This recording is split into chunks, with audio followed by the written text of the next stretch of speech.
Hello and welcome to this training of 10 methods how to clarify problems. My name is Martha and I am producing this video for Business Online Learning, your provider of bite-sized business trainings. On our website we have also many ebooks available just for you and a lot of training materials, as our vision is to help you go confidently in the direction of your dreams to live the life that you have imagined for yourself. So, what is clarification? People often don't say what they actually really mean, and for this we need clarification. Often, without intending to do so, people will only give you half of a story. By asking or rephrasing, the issues at hand can become clearer and easier to deal with. Now, this method comes from the NLP approach and was phrased in a book by S.R. Langton in 1980 called Practical Magic. It's from the Meta Publications. Clarification is really one of the most useful skills to develop, as it takes a look at how people will often perceive situations and problems, quite often inaccurately. And this skill is valid not only in business, but very much so in your private situations as well. In the following pages, we have some statements with common forms of language fuzziness, and then the questions that will help you to clarify what is being said. The beauty in this method is that by questioning, you clarify also what the speaker is really thinking. So the first example is deletion. This is where something has really been left out of the sentence. If someone says, "I'm unsure," you ask, "Unsure of doing what?" If someone says, "My approach is better," you ask, "Better than what?" The second group are referential index deletion, where a person, a place or thing is referred to in the statement, but it's not quite specified. For example, if someone says, "Somebody should do something about that," you clarify with, "Who should do what exactly?" If someone says, "Things can get me down," you ask, "What things?" The third group are unspecified verbs. This is where a verb is used, but it's not quite clear.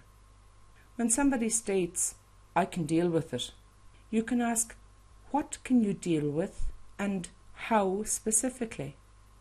If someone says, "I will cope," you ask, "How will you cope?" The fourth group are nominalizations. This is where abstract nouns like feeling, love, respect are used. Although they seem really important to the speaker, they have no clear or fixed meaning. It's where someone says, "I have a feeling that," you can clarify with, "What feeling do you have?" If someone says, "He is really respected," you ask, "How is he really respected and by whom?" The fifth group are the modal operators. This is the use of limiting words such as can't and must.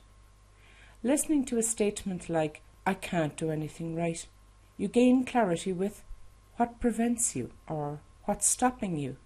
With the statement, "I have to do this," you can make matters clearer with, "And what happens if you don't?"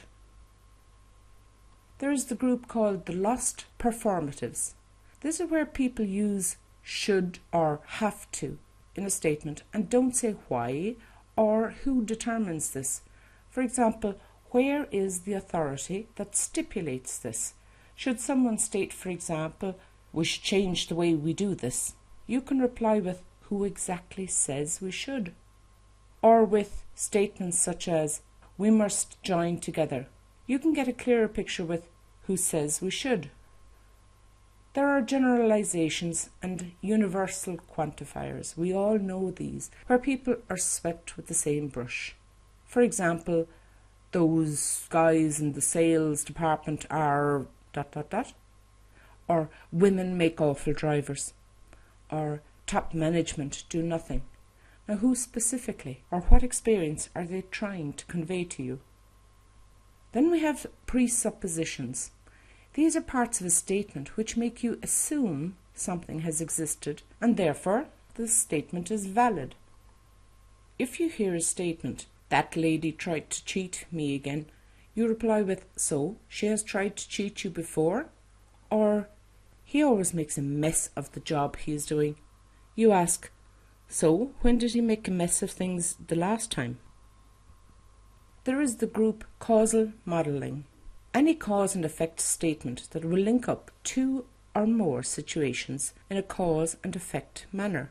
For example, someone says, "I was late because of the traffic," and you request clarity with, "Is this the only possible explanation?" And then we have mind reading. The speaker claims to have insight into the internal states of others. For example, "I know why she thought that was right. I think she's doing that because she wants the deal." The question really is, how could they know what the person is really thinking or wanting?